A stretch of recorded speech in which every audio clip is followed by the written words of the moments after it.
It's the fifth day since the earthquake, an earthquake of 7.8 magnitude struck the southeastern Turkey along the Syrian border, and the devastation on the ground is unprecedented. The human loss is unbelievable.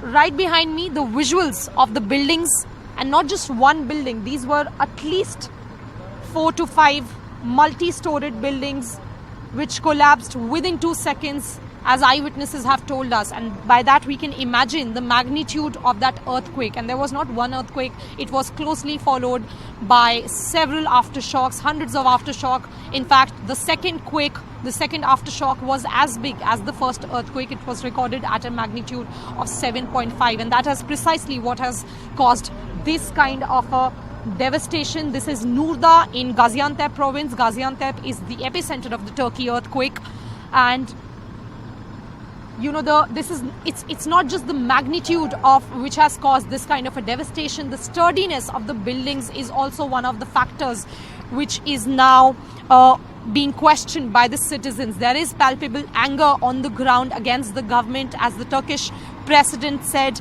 that no country can possibly profess a disaster of this magnitude. But right now the government is prioritizing its rescue mission. More than 90 countries, we have been told, have extended aid to Turkey. India definitely being one of the first ones. Under Operation Dost, India has sent medical teams, NDRF personnel, army teams, and they have in fact set up a medical camp and hospital as well.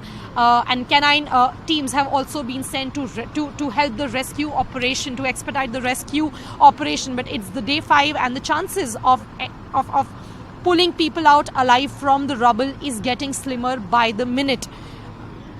You can see the devastation here. You can see the kind of the kind of rubble which is here, and the rescue teams are working around the clock to ensure that there is nobody else who is being trapped beneath those crumbled houses. Though they are saying that now it's extremely tragic, but now all they expect to find are the dead bodies, because the first 72 hours are the most crucial when people can be pulled out alive. It is extremely difficult for people to still stay alive beneath those rubble even after 5 days. So that is right now has become the worry for the rescue teams, both from Turkey, India and other countries as well, who have extended their aid. But this is one of the worst affected areas where huge machineries have been brought in, equipment have been brought in. All the rescuers are trying to dig and take as much debris out, so that if anybody is trapped inside there and that person or a child or a woman is unconscious, they can at least pull them out safely. But you can see that all you can see as far as your eyes can go are rubble, and an earthquake has completely reduced many cities in Turkey to rubble. This is the situation on the ground, and we are getting you reports from ground zero. We have been getting you more reports from different areas in Gaziantep province, which is the epicenter. But this is one of the areas, Nurda, where the situation is extremely tragic. The rescue operation is on. The rescuers are working round the clock. In fact, the volunteers, many civilians have also turned up to help.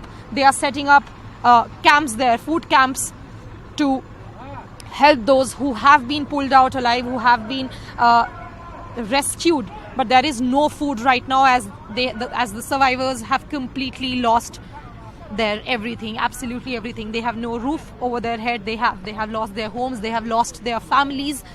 But they still feel there is still a hope, a ray of hope, that they may find their family member or see their family member being rescued by the rescuers here. These are the families, these are the women who were rescued safely yesterday, and they have been sitting here on the streets, as there is no other way, no other option for them. They have been sitting on the streets in this cold, harsh weather, and all they are waiting for their family members to be rescued safely. The rescuers are also trying that, but they say that it's the fifth day is coming to an end, and it's in all likelihood all they expect to find are the dead bodies. They feel that there's a very grim chance of anybody still being alive and being trapped inside. And there is a language barrier, but I will still try and talk to them. Ma'am, I'm extremely sorry. Do you understand English? Little English? No? Sir, do you understand English? So there is a language barrier. Of course, most of the people here do not understand English. They do not speak. But we will try and get you a word. But these are the families who were rescued safely, but their family members are missing. They are trapped inside the rubble, and they think, they pray, and they hope that they come out. They are rescued safely. We also hope that, and we really hope that Turkey and Syria get the strength to recover from a disaster like this. I'm Tanushree Pandey reporting from Ground Zero in Turkey for NDTV.